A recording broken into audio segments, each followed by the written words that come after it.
Sobat buku, salam literasi. Jumpa lagi kita di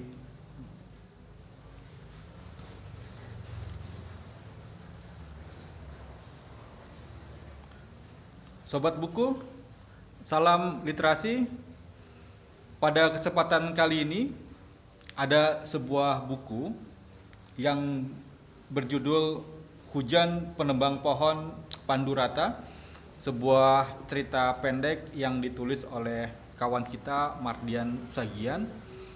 Buku ini terbit di tahun 2014, tepatnya bulan Oktober, diterbitkan oleh penerbit Literer Khatulistiwa.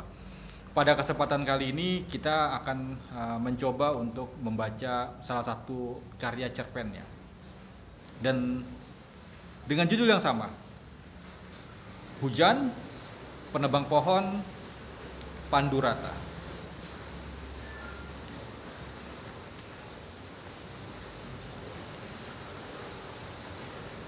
Mereka dua pasang sayap, melibas sekat kaca jendela di depannya. Kembara menerabas hujan, menebas himpun gemawan. Jeda, lalu kembali ke mulanya. Dua pasang sayap, dua makhluk itu bersisihan, menatap Nako yang dileleri keliuk bulir, mirip rambut peri. Ceritakanlah soal hujan. Mulut sang gadis terbuka meneteslah tanya. Nadanya nyaris bisik, halus, bersekutu dengan ritmis hujan. Hujan? Sang lelaki menerawang hampa. Bola matanya memicing ke kanan atas, diikuti sudut bibirnya yang naik, isyarat berpikir. Dia memang pendongeng, pembual. Kali ini, seperti biasa, ia tak butuh ilmiah untuk membuat sang gadis itu diam, menikmati, menyukai. Konon ada bejana raksasa di langit tempat menampung air mata dewa-dewi, dan bumi begitu menyedihkan mereka.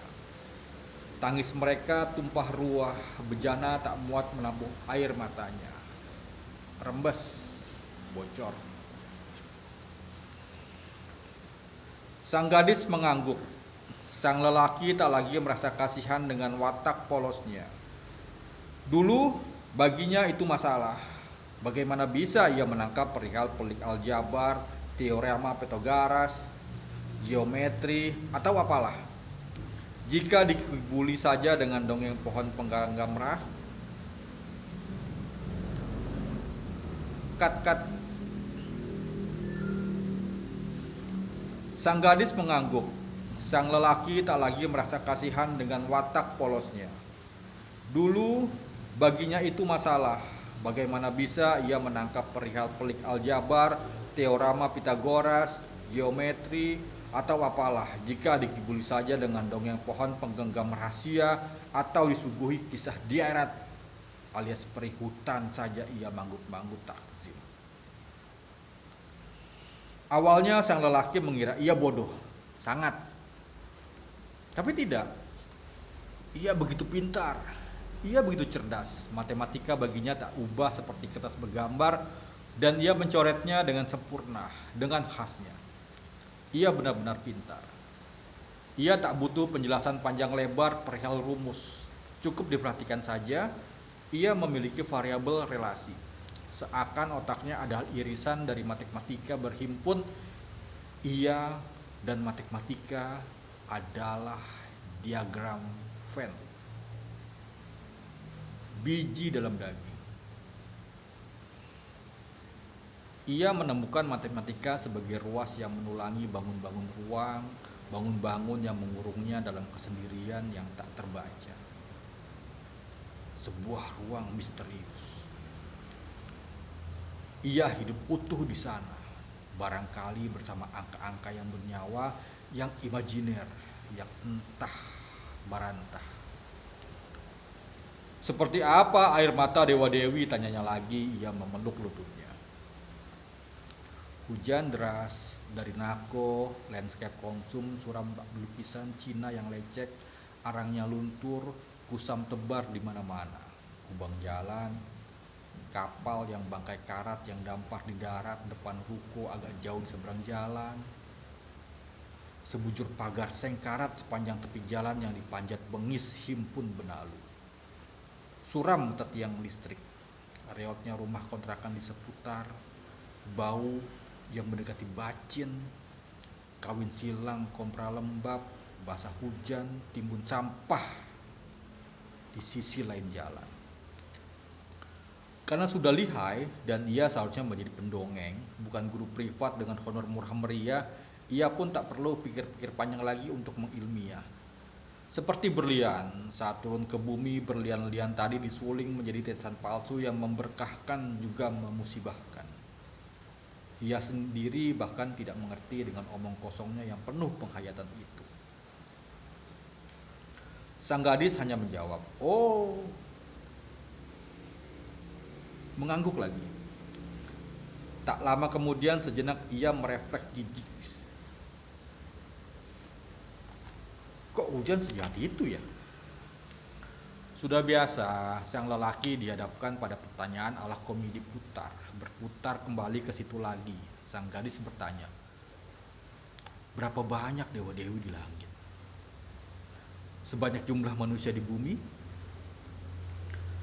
Adakah mereka sebenarnya pelindung kita satu persatu? Sang lelaki diam. Untuk ini ia berpikir, baginya tumben sang gadis ini kritis. Ini karena hujan yang tak berhenti-henti, yang semakin deras semakin menjadikan tanya sang gadis menjadi-jadi. Mungkin. Sok yakin lagi dan selalu. Sang gadis menatapnya. Kedua matanya yang seperti teduh kolam kuil itu seakan berseru. Luar biasa. Ya, mereka pelindung kita. Sang lelaki memantapkan pendustaannya.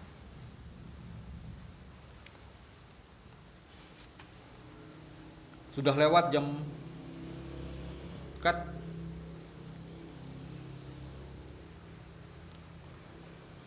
Sudah lewat 1 jam waktu mengajarnya habis.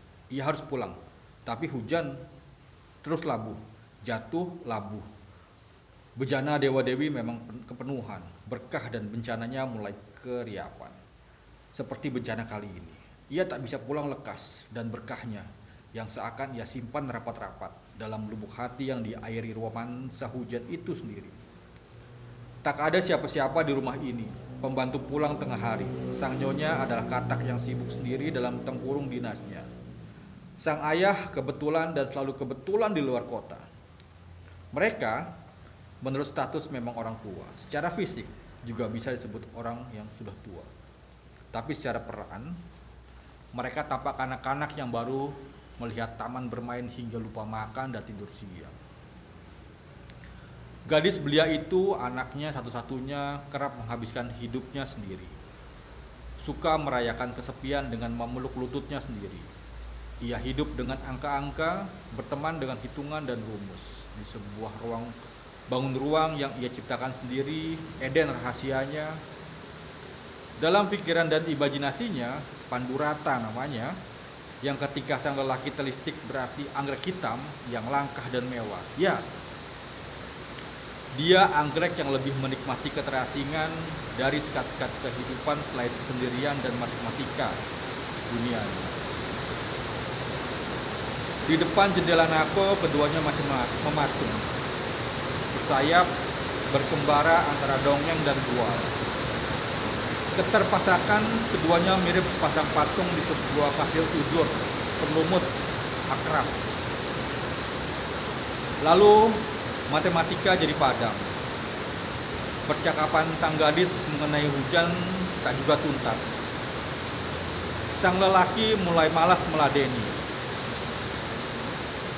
Kira-kira apa yang menyebabkan dewa-dewi menangis, Bang? Bang, manusia? Kemudian sang lelaki ingat dirinya.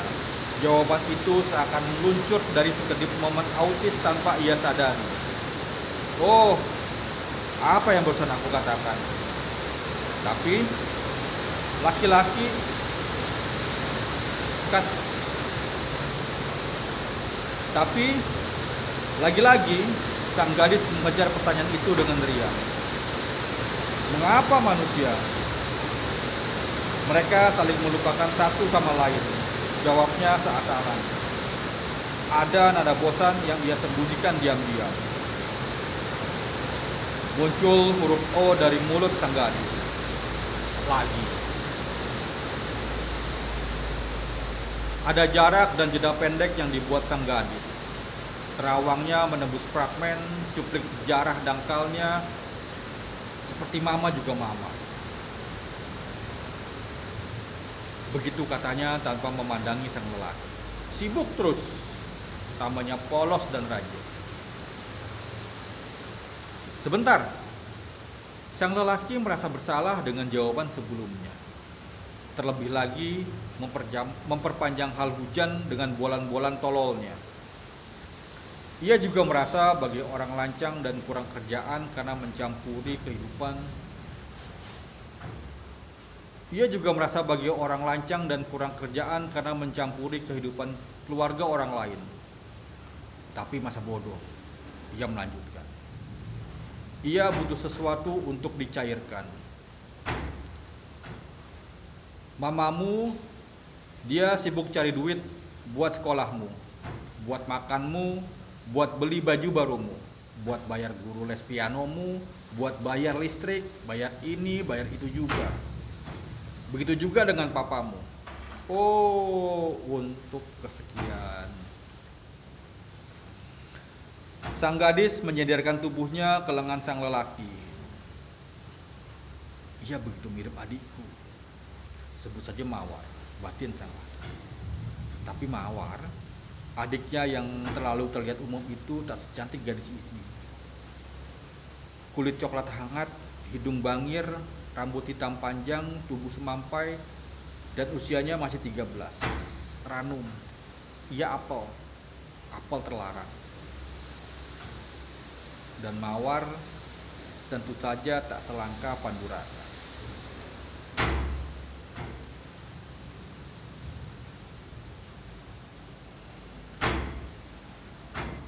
Pukul 18, hujan masih.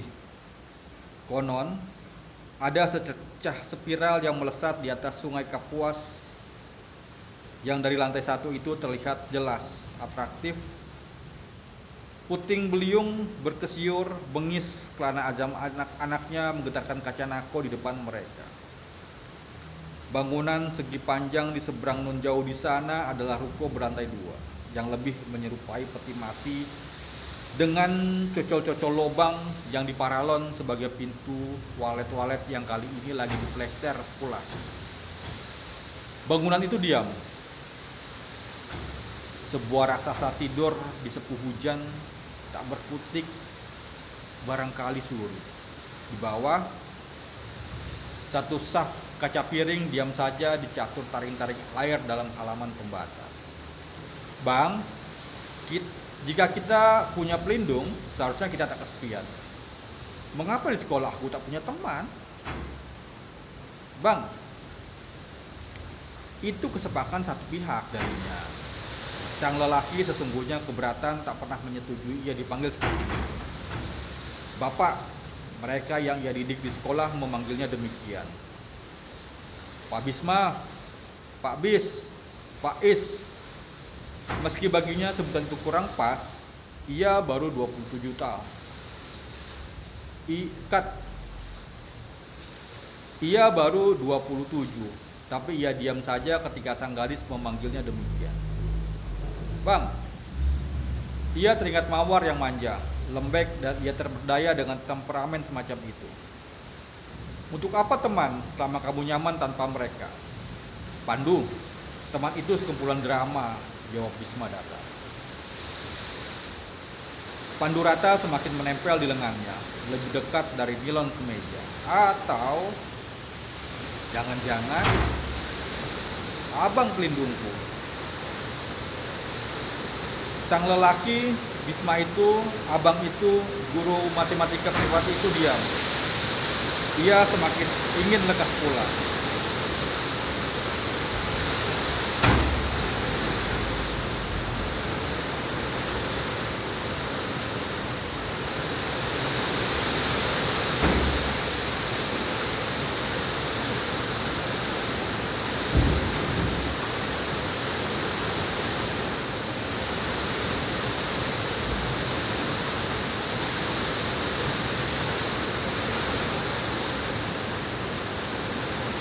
Pandurata, anggrek hitam, ia purba, megar dalam beringin gua.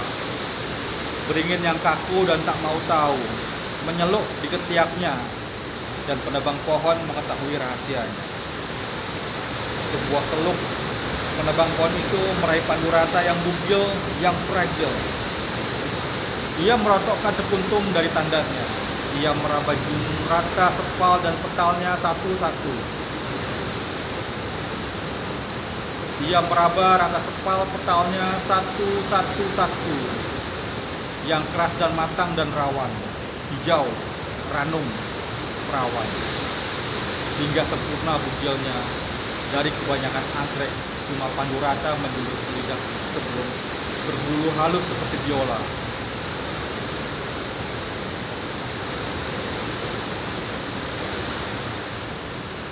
Cut. Hingga sempurna bugilnya. Dari kebanyakan anggrek, cuma Pandurata menjulur selidah. Ia belum berbulu halus seperti biola, dan penebang itu tak menyentuhnya. Ia tahu itu perawannya, itu kelaminnya. Meski sebenarnya ia sangsi mengapa tak kuperawani saja ia. Dan ia berhasil untuk kesekian kalinya mencabuli bunga liar itu. Jari-jarinya adalah pelesir, lembut dan lapar dan tenang, tak lagi tahu gama. Tak pernah habis ia menciduk lebelum suci itu. Sebelum itu tugas serangga pada masanya bukan miliknya. Ia pun teringat mawar, bunga yang dipot dan dirawat dengan telaten di beranda rumahnya yang aman, yang nyaman. Ia takut suatu kali ada penabang liar lain yang seliar dirinya merontokkan mahkota mawar kesayangannya. Sebab karma adalah seadil-adilnya balasan, hukum alam. Hujan tak lagi deras. Dari lampu merkuri jalan mereka hanya arsiran garis yang rimis dan ritmis. Dari genang kubang mereka nokta serupa tabur bedak kayu manis di atas genang kopi. Suara deru mobil masuk ke halaman. Wiper mobil melambai-lambai di layar, seperti mengelap wajah sang nyonya rumah yang nampak solek yang letih dan layu, beringin yang kuyuh. Sang lelaki kat. Segera sang lelaki memasukkan modul-modul matematika dalam tasnya, mengenakan kemejanya, lekas dan gesit. Begitupun sang gadis. Ia kembali mengenakan gaun cantik sifon bermotif floral. Ia menatap sang lelaki sebelum lelaki itu menyelempangkan tasnya. Si robok itu cuma sedetik, dan secepat itu pula sang gadis mendaratkan ciuman di pipi sang laki. Bang, aku suka hujan. Rabu lusa semoga hujan lagi. Atau kau bisa mendongengkan soal pelangi? Sang lelaki menghela nafas, senyum. Tatapannya adalah sirat, salah bercampur marah. Salah dan marah terhadap dirinya sendiri. Badai sedihnya tak lagi terbaring.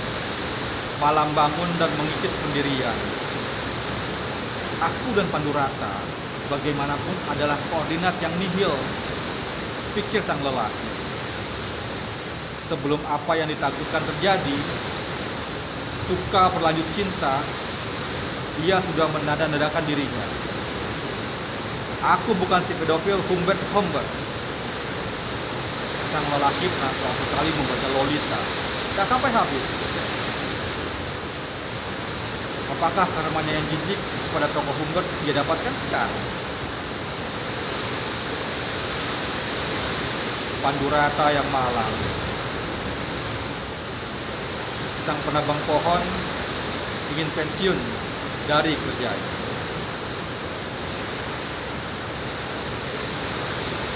Pontianak, 29 Juli 2013, 18.53.05. Sebuah cerpen dari Mardian Sagian di buku kumpulan cerpen yang berjudul sama, Hujan, Penebang Pohon, Pandurata. Pas di luar juga sedang turun hujan dengan sangat deras. Salam literasi.